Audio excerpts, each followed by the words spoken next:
What's up, everybody? Welcome back to another video on the Texas Rangers Report. And in this video, we are going to be going over the recent signing of Garrett Richards. But if you are a new member of the channel, make sure to subscribe right now because I'm your #1 source for all things Texas Rangers on YouTube. But also, if you are on Discord, make sure to join my Discord. That link will be in the description down below. So the Rangers have signed Garrett Richards to a 1-year contract with a club option. So this year we'll be paying him $4.5 million, and we can buy out his contract next year for $1 million. So he is guaranteed a total of $5 million, but the club option next year is $9 million, which is interesting. So that kind of tells me the Rangers might have something planned for him. Obviously, he goes straight to the 40-man roster, and we'll see how many games he can get in spring training. And to make room on the 40-man, since the 40-man roster is full, Jonathan Hernandez, who we know will probably be out the first 2 months of the season, so will Jose Leclerc. Jonathan Hernandez went to the 60-day IL. Evan Grant of the Dallas Morning News said that Garrett Richards will probably be used as a long reliever, but we all know Garrett Richards has been used as a starter in the past, and he was a really good starter with the Los Angeles Angels. As we all know, he pitched against us in the division. He looked like he could be a good middle-of-the-rotation guy, maybe even better, but his career has gone off the rails a little bit. He's had Tommy John, and he just hasn't been the same guy. So, I mean, last year he didn't pitch well in the rotation, really. He did get some innings, and we do need some innings eaters, but I don't really view him as an innings eater in my opinion, because the past few years he really hasn't been all that healthy. But out of the bullpen, he wouldn't be that bad. But if you remember last year, we used guys in tandems. I don't remember the exact tandem, but it was like Taylor Hearn and Jordan Lyles, and then it was like Mike Foltynewicz and Dane Dunning. Could we use something similar with Garrett Richards and maybe Taylor Hearn? Possibly. Or he could just be used as a strict long reliever. That's possible too.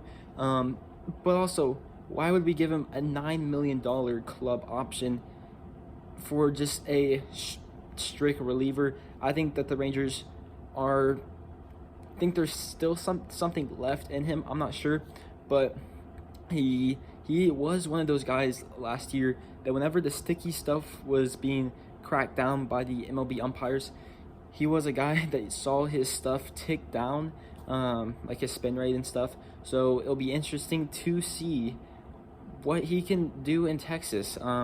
Maybe if we aren't competing at the deadline, this could be a guy that could get traded. I don't know. Really interesting signing.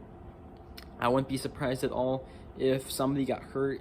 We worked him out to be a starter. We will see. Super interesting signing because, like I said, he could just be a straight up long reliever. We could work him out as a starter. But then there's that $9 million club option for next year, which makes everything super weird. But let me know what you think in the comment section down below. On another note, which I haven't really talked about in previous videos, minor league signings. The Rangers have signed Charlie Culberson to a minor league signing. Wouldn't be surprised if he made the major league roster. And obviously, these guys aren't guaranteed spots, but he crushed lefties last year. He can compete for the third base spot or just a utility guy off the bench. We also signed Matt Moore, a left-handed pitcher. He used to be in the organization. I don't know if he makes the club, but that's a guy who could potentially eat some innings. Hasn't really been that great as of late.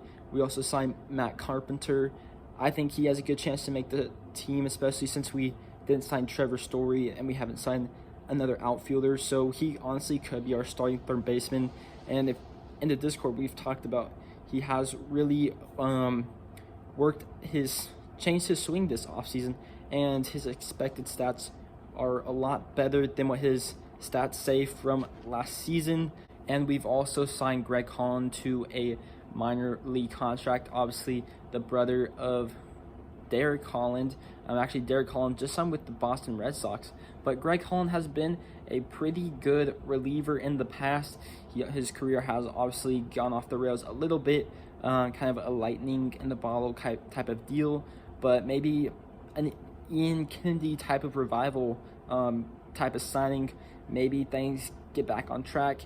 Not guaranteed to make the roster, just like Matt Moore, but we'll see. I do think Charlie Culberson and Matt Carpenter have a good shot to make the roster, and even if they don't, it's still good to have them in the organization for a little period of time, get to talk to the younger players as well. So let me know what you think in the comment section down below. Thank you all for staying to the very end and watching.